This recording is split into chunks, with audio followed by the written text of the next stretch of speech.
हरियाणा की मनोहर सरकार किसानों का उत्थान करने के लिए पूरी तरह से समर्पित है, जिसके तहत खेतों में बीज बोने से लेकर मंडी में फसल की बिक्री करने तक हर कदम पर प्रदेश सरकार किसानों का सहयोग कर रही है, क्योंकि मुख्यमंत्री मनोहर लाल किसानों की हर समस्या को अपनी समस्या समझते हुए कार्य कर रहे हैं।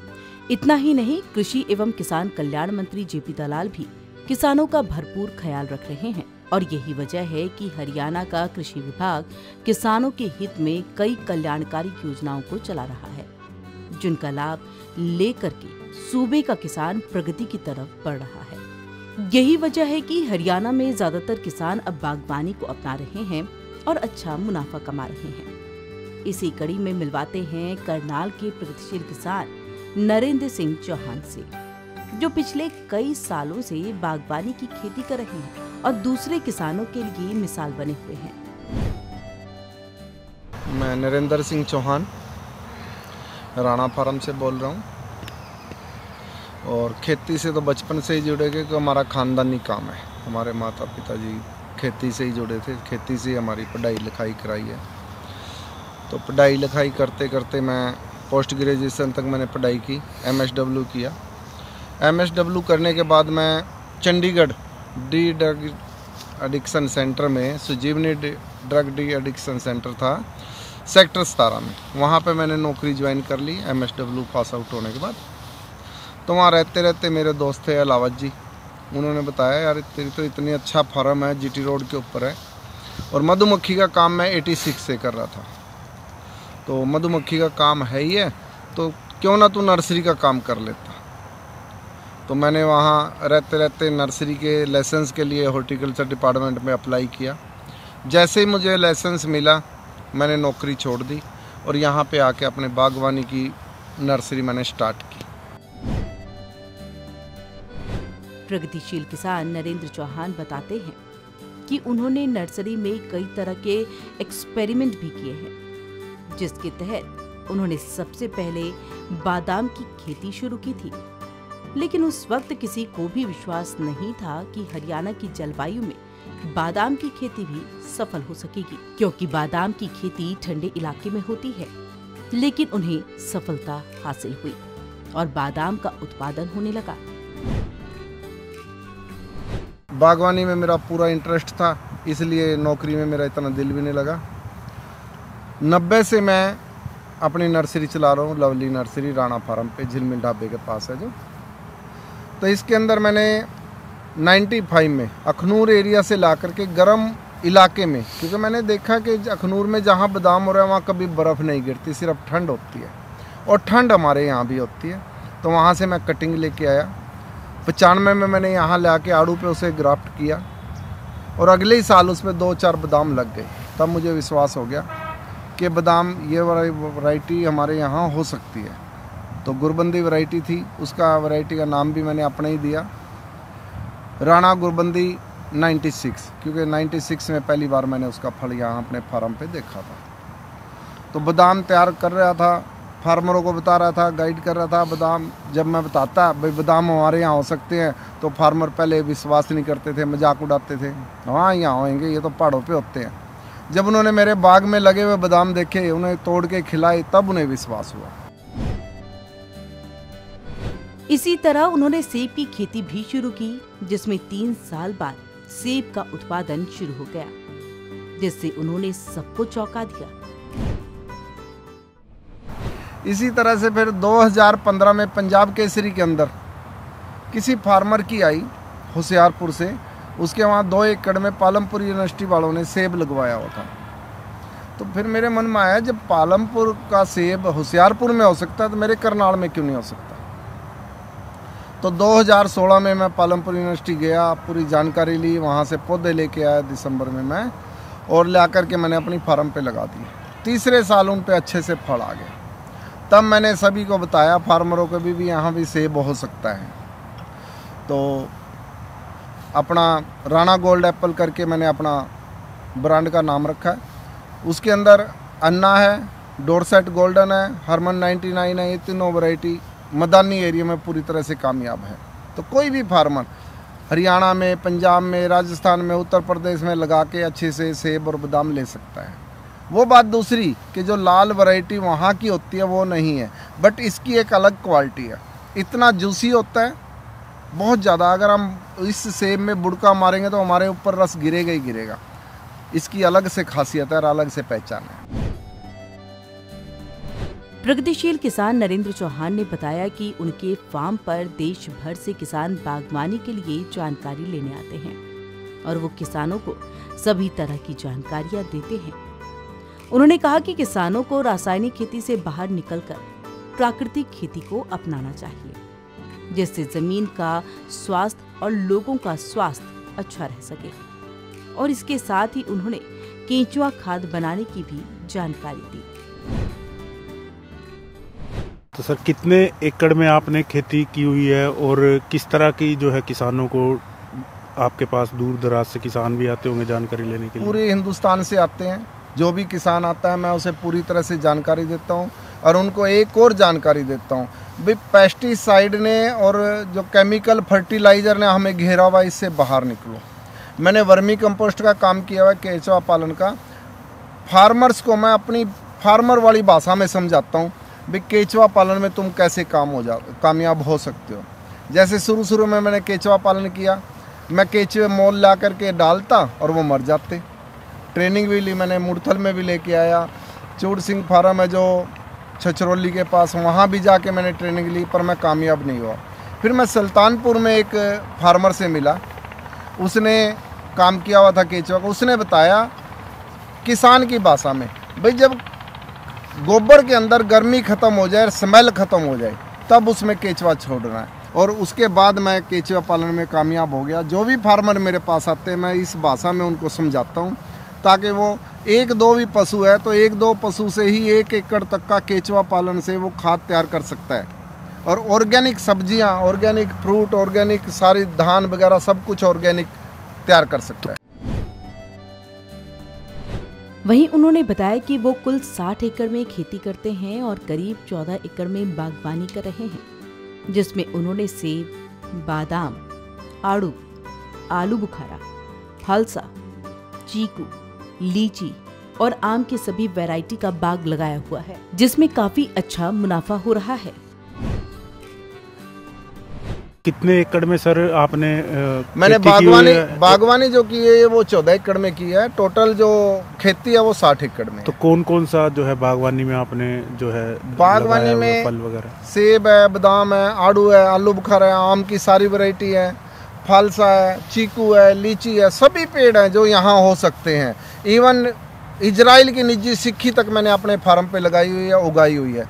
पंजाब ब्यूटी नाशपाती जो बबूगोसे जैसी होती है, बहुत नरम होती है और बहुत ज़्यादा ईल्ड उससे निकलती है, वो सब मैंने अपने बाग में लगा रखे हैं। उसके पौधे भी तैयार करता हूँ। कोई भी फार्मर मेरे पास आता है पूरी जानकारी उसको देता हूँ, कब काट छाँट करनी है, कब कैसे देखभाल करनी है, कैसे कब कब इसमें खाद डालनी है, पूरी जानकारी जितना मुझे पता है मैं बताता हूँ किसान। प्रगतिशील किसान नरेंद्र सिंह चौहान ने जानकारी देते हुए बताया कि किसान बाग में फलों के साथ साथ मल्टी क्रॉप से अपना मुनाफा कई गुना बढ़ा सकता है।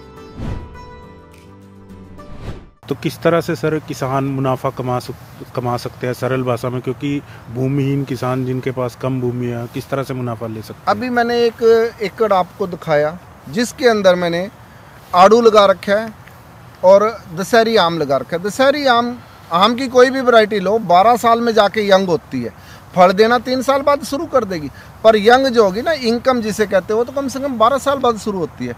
उससे पहले मैंने उस पर 10-10 फुट पे आड़ू लगा दिया है। आड़ू की लाइफ ही 6-7 साल है। आड़ू तो दूसरे तीसरे साल 20-30 पेड़ सूखते रहते हैं, मैं नए लगाता रहता हूँ। जब तक आम का पेड़ यंग नहीं होगा, पूरा फल नहीं देना शुरू होगा, उससे आड़ू से मुझे इनकम मिल रही है। दूसरा, उसके अंदर मैंने सर्दियों में हमें क्योंकि खेत की साफ़ सफाई तो करनी है, अक्टूबर में मैंने 20 अक्टूबर को उसके अंदर मसूर बो दिया था। आड़ू को पानी नहीं देना होता और मसूर को भी पानी नहीं देना होता। एक आध बारिश आ जाती है उसी पे पक जाता है, ज़्यादा बारिश आ जाए उससे भी मर जाएगा, पानी देंगे तो मर ही जाएगी। इस तरह से किसान अगर मल्टी एम से देखेगा, अलग अलग नज़रिए से देखेगा, भाई मैं जो मेहनत कर रहा हूँ क्यों ना ऐसी मेहनत करूँ कि वो फ्रूटफुल हो। जब मैंने बरसात के बाद इसकी साफ सफाई की, नड़ाई गुड़ाई की, इसमें पलेवा करके बहा के इसमें मसूर बो दिया और मेरी मसूर भी हो जाएगी और बाग भी साफ सुथरा है। इसके साथ ही उन्होंने अपनी आमदनी के बारे में बताते हुए कहा कि फिलहाल बागवानी से 1 एकड़ में 1,40,000 रुपए का मुनाफा हो जाता है, जो समय के साथ साथ बढ़ भी सकता है। कितनी इनकम सर होती है सीजन वाइज, जिस तरह से फ्रूट अलग अलग आता जैसे है? 1 एकड़ से मैं लगाऊं तो मसूर, आड़ू सारा कुछ लगा के 1,40,000 तक 1 एकड़ मुझे दे जाता है अभी। और जिस दिन मेरा दशहरी आम पूरा यंग हो जाएगा तो उस दिन ये सोचो कम से कम 2.5 लाख का 1 एकड़ मेरा जाएगा। क्योंकि मैं किसान को ये भी बताता हूँ कि जो दशहरी, लंगड़ा, चौसा वैरायटी है, रामकेला है, इन पे 1 साल फल आता है, 1 साल नहीं आता।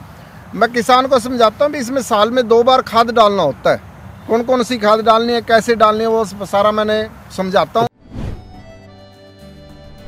प्रगतिशील किसान नरेंद्र चौहान ने बताया कि उन्हें मार्केटिंग के लिए कहीं नहीं जाना पड़ता, उनके बाग से ही फलों की बिक्री हो जाती है। और इसके साथ ही उन्होंने किसान भाइयों से अपील करते हुए कहा कि परंपरागत खेती से छुटकारा पाएं, बागवानी में आएं और आमदनी बढ़ाएं।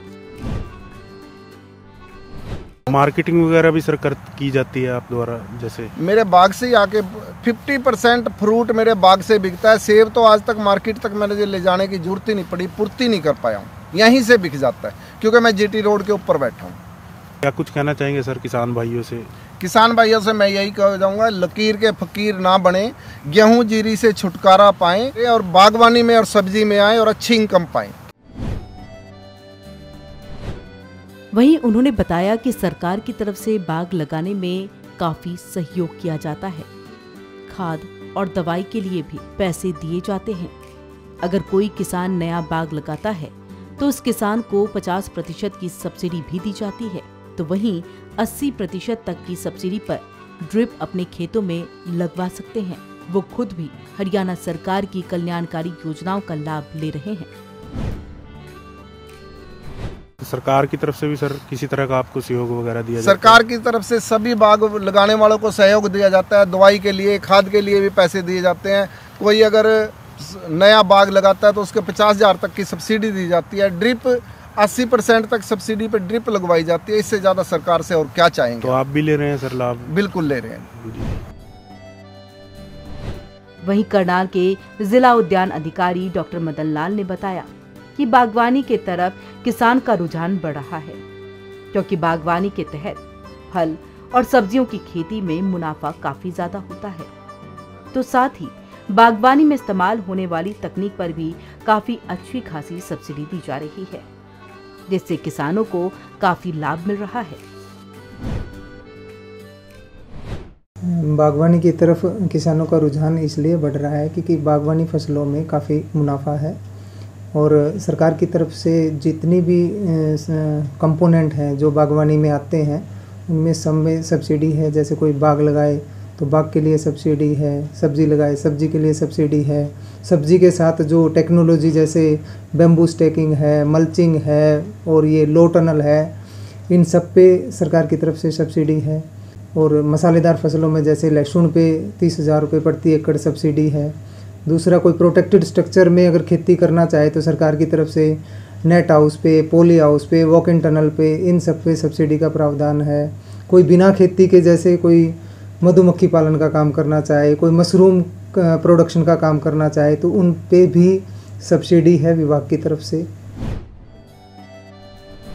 वहीं जिला उद्यान अधिकारी डॉक्टर मदन लाल ने जानकारी देते हुए कहा कि बागवानी विभाग की ओर से किसानों को मुफ्त ट्रेनिंग दी जाती है और लगभग हर जिले में बागवानी केंद्र खोला गया है, जिससे किसानों को काफी लाभ मिल रहा है। ट्रेनिंग के लिए मैं आपके माध्यम से किसान भाइयों को बताना चाहूँगा कि सरकार ने किसान की परेशानी को देखते हुए लगभग हर ज़िले में बागवानी के सेंटर बनाए हैं। अगर मैं करनाल की बात करूँ तो करनाल में 2 सेंटर तो हमारे जैसे एक आलू पे और एक सब्जी पे करनाल में बना हुआ है। इसके अलावा करनाल में ही हॉर्टिकल्चर ट्रेनिंग इंस्टीट्यूट भी है। एक और सुविधा दी है सरकार ने, करनाल में महाराणा प्रताप हॉर्टिकल्चर यूनिवर्सिटी है, वहाँ पे भी प्रशिक्षण दिया जा रहा है। कुरुक्षेत्र में रामनगर में एक मधुमक्खी पालन का है, जहाँ पे भूमिहीन कोई भी आवेदक जाके प्रशिक्षण लेके सरकार की स्कीम का लाभ ले सकता है। और कुरुक्षेत्र में ही लाडवा में एक फल केंद्र है, सिरसा में फल केंद्र है जहाँ पे प्रशिक्षण दिया जाता है। तो अलग अलग ज़िलों में किसानों को असुविधा ना हो, वहाँ पे प्रशिक्षण का सरकार ने सेंटर बनाए हुए हैं और फ्री ऑफ कॉस्ट किसानों को प्रशिक्षण दिया जाता है। यदि किसान कोई दूर दराज जाके हमारे सेंटर पे प्रशिक्षण लेता है तो उसको आने जाने का किराया भी दिया जा रहा है और वहाँ पे रहने और खाने की सुविधा भी है। वहीं उन्होंने कहा कि संरक्षित खेती के तहत नेट हाउस और पॉली हाउस में प्राकृतिक आपदा से फसलों को नुकसान नहीं होता और इसलिए संरक्षित खेती करना फायदे का सौदा है। सर, देखने में आया जिनके पास कम भूमि है किसानों के पास, वो परंपरागत खेती को छोड़ के कहीं ना कहीं बागवानी की तरफ और नेट हाउस की तरफ रुख किया है।